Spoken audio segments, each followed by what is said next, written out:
بسم اللہ الرحمن الرحیم. اسٹیج پہ تشریف فرما میرے دوست، خواتین و حضرات، یہ شاید اردو ادب کی تاریخ کا واحد واقعہ ہے کہ صاحب کتاب موجود نہیں اور اس پر اتنی بھرپور تقریب ہوئی ہے. جو گفتگو ہوئی بلا شبہ جن دوستوں نے کی، آپ سب نے سنی، وہ معیار کسی بھی دنیا کی اچھی تقریب کے شایان شان ہے. میں جب آ رہا تھا تو میں نے دیکھا مجھے کیا کہنا ہے. کتاب میں نے پڑھ لی تھی، تو میں نے جب ان ناموں پہ نظر دوڑائی تو میں مطمئن ہو گیا کہ مجھے شاید کچھ نہیں کہنا. اتنے اعلیٰ درجے کے مقرر، نقاد، استاد یہاں آئیں گے اور وہ جو بات کریں گے اس کے بعد میری بات کی شاید کہیں گنجائش نہ رہے. تو میں بڑا مطمئن آیا ہوں اور آج ثابت بھی ہوا کہ جو گفتگو میرے ان دوستوں نے سب نے کی ہے، اس کا چاہے وہ شاہد صاحب سے لے کر غافر صاحب، نجیب صاحب، ضیاء الحسن، رحمان فارس، سب اس طرح ہمیشہ گفتگو کرتے رہتے ہیں. تو مجھے یہ یقین تھا کہ یہ تقریب بے حد پروقار اور بامانی ہوگی. اب دلچسپ بات یہ ہے کہ جو بتایا گیا ابھی کہ ہسٹن میں ہیں اور عدیل زیدی صاحب، اور وہ آٹومیٹو یا آٹومیشن انجینئرنگ کے ماہر یا انجینئر ہیں. اتفاق سے میرے بیٹے کا نام بھی عدیل ہے، وہ بھی آٹومیشن انجینئر ہے، اور وہ اس کے علاوہ مارکیٹنگ کا ہیڈ بھی ہے، ساتھ ہی ہے. وہ انگلینڈ میں ہوتا ہے، فرم اس کی بھی امریکن ہے. تو یہ اتفاق مجھے اچھا لگا کہ اگر خود عدیل ہوتا تو میں اس کو بیٹے کی طرح دیکھتا بھی اور اس کے ساتھ کچھ وقت بھی گزارتا. جو باتیں کی گئیں بنیادی طور پر وہ اردو غزل کے مزاج اور اردو غزل کی روایت اور اردو غزل کے امکانات کے حوالے سے بہت اہم گفتگو ہے. اور یہ خوش قسمت ہے عدیل کہ اس کے ذریعے سے آج اردو غزل کو ری انٹرپریٹ کیا گیا ہے. اور خاص طور پر نجیب صاحب نے، ضیاء الحسن نے تو اس کی ان پرتوں کو، اور جو 700 سال پہلے سے موجود ہیں، اس کو جس طریقے سے انہوں نے دیکھا ہے، تو یہ میرے جیسے طالب علم کے لیے بھی یہ ایک یادگار بات ہے کہ میں مستفید ہوا ان کی اشعار سے بھی جو انہوں نے یاد کیے تھے یا جو باتیں انہوں نے کی. اردو غزل کے امکانات پر جب سے اردو غزل آئی ہے گفتگو ہوتی رہی ہے. وہ امکانات کبھی مکمل نہیں ہوئے، لیکن آج یوٹیوب کو دیکھیں تو لگتا ہے وہ امکانات مکمل ہو گئے ہیں. جس سطح پر اردو غزل کے بارے میں، خیر وہ تو ایک عجیب بات ہے. عشق آباد اب ایک ایسا برانڈ ہے جو ریختہ کی سطح پر ہے. عباس تابش کا یہ کمال کے اتنے قلیل عرصے میں، ابھی کل کی بات مجھے لگتی ہے کہ عباس نے یہ بات کی تھی کہ میں یہ لانچ کر رہا ہوں، اور ان کی ٹیم میرے پاس آئی اور وہ گفتگو ریکارڈ کر کے گئی اور انہوں نے ویب سائٹ کا اجرا کیا. یہ ابھی کل کی بات ہے، لیکن جیسے دوستوں نے بھی کہا اتنے کم عرصے میں انہوں نے اپنے برانڈ کو، انڈین برانڈ، ریختہ کے برابر لا کھڑا کیا. یہ ایک ان کی ٹیم کی اور ان کی بڑی گراں قدر خدمت، بڑی گراں قدر. خود ان کی شاعری اردو غزل کی خدمت ہے، اور خود ان کا اپنا جو وقار ہے یا اپنی جو علمیت ہے. میں ہمیشہ عباس تابش کی شاعری سے زیادہ اس کی علمیت کا قائل رہا ہوں کہ غزل کا علم اور اس کے فن کے نکات کو جس طرح باریکی سے وہ سمجھتے ہیں، جانتے ہیں اور پچھلی تاریخ سے لے کے سفر کرتے ہیں، وہ ہم ان سے سیکھتے رہتے ہیں. سیدھی بات ہے. اچھا،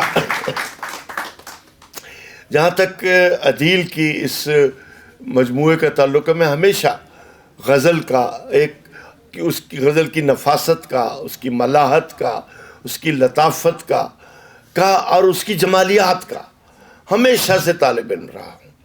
اسی لیے مجھے عابد علی عابد کی کتاب جو میں نے ایم اے میں پڑھی تھی آج تک میرے اندر موجود ہے.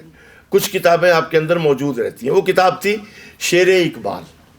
علامہ اقبال کی شاعری پہ فلسفے پہ بات نہیں کی, صرف جمالیات پہ بات کی ہے. تھے بھی جمالیات کے آدمی. تو مجھے ہمیشہ شعر کا مفہوم, فلسفہ اور معنویت تک میں بعد میں پہنچتا ہوں. پہلے میں شعر کی لطافت, اس کی ملاحت اور اس کے کنایوں تک جاتا ہوں. تو مفہوم تو ہوتا ہی ہے, مفہوم تو سب کے ہاں ہے, لیکن یہ جو گن میں نے بتایا, ہنر میں نے بتایا, یہ ہر ایک کیا نہیں ہوتا. اور غزل اسی جمالیات کا ہی نام ہے. اب وہ جمالیات کیا ہے سب جانتے ہیں, میں کوئی نئی بات نہیں کر رہا, کہ تلازمہ, استعارہ, تشبیہ, رمز اور رمز کی پوری کائنات. یہ کہنے کو تو آسان ہے, لیکن اس سب کو برتنا وہ بڑے بڑوں کا کام ہے. کیوں کہ انہی کے اندر کائنات کا سارا تجربہ, کائنات کا سارا فلسفہ, زندگی کا سارا رس رچاؤ انہی کے اندر ہے. آپ لا سکتے ہو تو لے آؤ, کیونکہ دو مصرے ہیں. اس کو کیسے تلازمہ بنانا ہے, اس کو کیسے میٹافر میں لانا ہے, اس کی نیوانسز, اس کی گہرائی, اس کا کمپلیکس وجود کیسے وجود میں لانا ہے, یہ انہی کے ذریعے سے ہے جن چار چیزوں کا میں نے ذکر کیا. اور یہ میں نے نہیں کیا, یہ تو اساتذہ کا ہے. اساتذہ جانتے ہیں کہ یہی وہ چیزیں ہیں جو غزل کو غزل بناتی ہیں اور ایک غزل کو دوسرے سے ممتاز کر دیتی ہیں. اسی لیے ہم آج تک میر کو ڈیکوڈ کر رہے ہیں.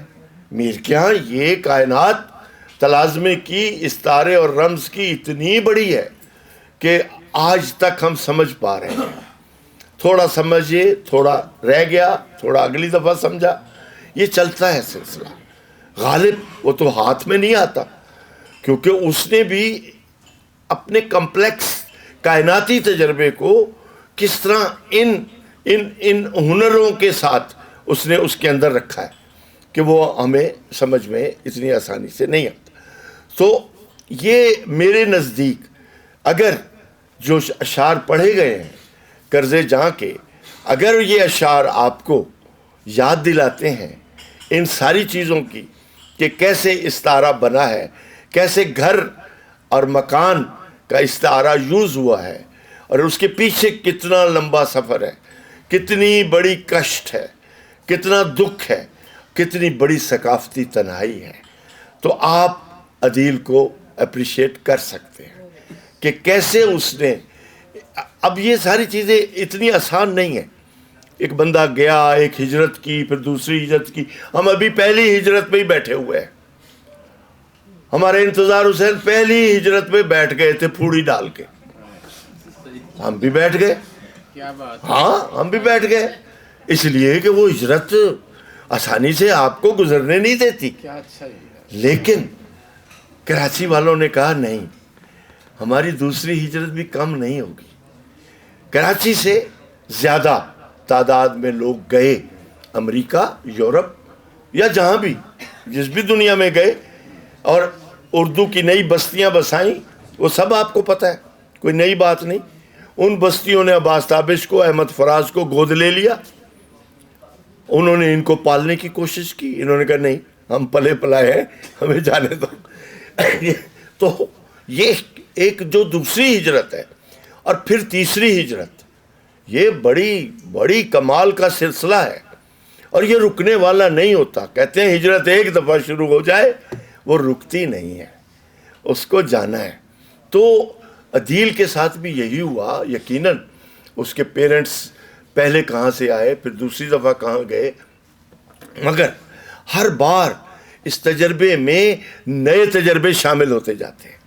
جو تجربہ 47 کا تھا, یہ تجربہ اس سے کئی گنا مختلف ہے. جو امریکہ میں جانے والوں کا ہوا, اس میں کوئی قتل غارت نہیں ہوا, اس میں کوئی چیز چھینی نہیں گئی.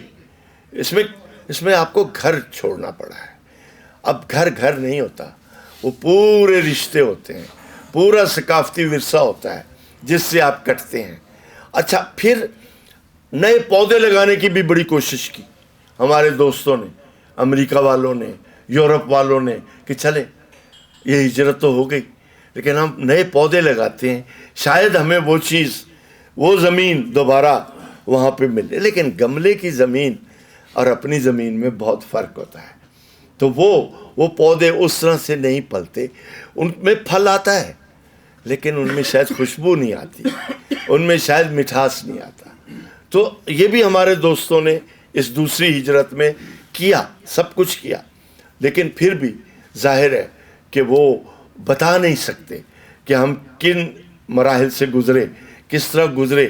یہ تو جو وہاں آباد ہیں ان کو, میرے تینوں بچے باہر آباد ہیں, تو اب میں اکیلا بیٹھا ہوا ہوں گھر کے اندر. اب اس گھر کو میں گھر کہوں کہ مکان کہوں, اس کا فیصلہ کر دیں. میرے لیے جو مکان بن گیا, گھر تو ان کی وجہ سے تھا, میری بیوی اور میرے لیے وہ گھر کو مکان کر کے گئے. تو یہ ساروں کے ساتھ ہے, یہ نہیں کہ میرے ساتھ ہے, سب کے ساتھ ہے. تو کئی بار میری بیوی کہتی ہے اس کو چھوڑ دیتے ہیں, کیونکہ اس کو اس کی خوشبو ہی نہیں مل رہی, تو کسی چھوٹے میں چلے جاتے ہیں, یہ کر لیتے ہیں, وہ کر لیتے ہیں. خیر, یہ بات اپنی جگہ پر. تو میں ان دوستوں کو جو باہر گئے, سچی بات یہ ہے کہ ان کی قربانیاں ہم نہیں دیکھتے. ہم یہ دیکھتے ہیں جب ہم آ کے سفر نامہ لکھتے ہیں تو جی وہ بڑے گھر میں رہتا ہے, وہ جی وہ ہمیں گاڑی پہ لینے آیا, وہ جی ہمیں, میرے ساتھ کئی بار ہوا ہے, عباس کے ساتھ ہوا ہے, سب کے ساتھ ہوا, یہ تو رہتا ہی ادھر ہے, نجیب کئی 6 مہینے. تو ہم بڑے فخر سے لکھتے ہیں, ان کے دکھ نہیں لکھ سکتے. ٹھیک ہے, میرے بیٹے کے پاس سب کچھ ہے, میری بیٹیوں کے پاس سب کچھ ہے دنیا کا. ان سے پوچھیں کہ ہر شام کو وہ اپنی ماں سے کیوں گفتگو کرتے ہیں. باپ سے گفتگو کرنے کی ان کو ہمت نہیں پڑتی, ان کو ماں ہی ملتی ہے جو ان کی باتیں سنتی ہے. سو یہ اس کتاب کے اندر یہ باتیں میں نے اس لیے کی ہیں کہ سب دوستوں نے وہ شعر پڑھے ہیں, اس لیے میں وہ موضوع لے کے آپ کے ساتھ چل رہا ہوں. سو ہمیں دیکھنا چاہیے کہ یہ شاعری جو آئی ہے, یہ شاعری کتنی قیمتی ہے, کہ اس کے اندر ان کی روح بھی ہے, ان کا جسم بھی ہے, ان کے مسائل بھی ہیں, ان کے دکھ بھی ہیں, اور کس طریقے سے انہوں نے کمایا, کس طریقے سے کتنی محنت کر کے کمایا, اور اس محنت سے زندگی استوار کی, اپنے ایک اور نسل کو آباد کیا. اب وہ نسل جو تیسری چوتھی پیڑھی ہوگی وہ تو ہماری ہے ہی نہیں. پتہ چلا ایک ہجرت باپ نے کی, دوسری بیٹے نے کی, اب وہ اس کے نتیجے میں جو بچے ہیں وہ تو ہمارے ہیں ہی نہیں. وہ تو ہم نے ان معاشروں کو دے دیے, ان کے اسکولوں کو دے دیے, ان کی گاڑیوں کو دے دیے, ان کو.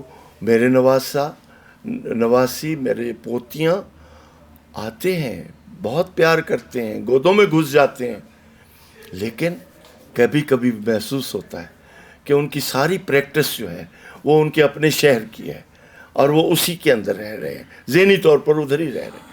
بہرحال یہ تو مقدر کی بات ہے. تو ہجرتیں آپ کو بدلتی بھی ہیں, اور آپ کو جو ہے وہ ایک نوسٹیلجیا بھی دیتی ہیں, اور ایک دکھ بھی دیتی ہیں, سب کچھ ہوتا ہے. لیکن میں یہ سمجھتا ہوں کہ دکھ سے انسان کو ڈرنا نہیں چاہیے. یہ بات مجھے انتظار نہیں سکھائی تھی کہ دکھ سے نہیں ڈرنا چاہیے, کیونکہ ہر اچھے تجربے میں دکھ ہے, اور سب سے بڑا دکھ محبت میں ہے. مگر یہ بات ایک جملہ نہیں ہے, کوئی محبت ایسی نہیں جس میں دکھ نہ ہو. اگر محبت کا مطلب واقعی وہ تجربہ ہے. شادی آسان ہے, محبت مشکل ہے.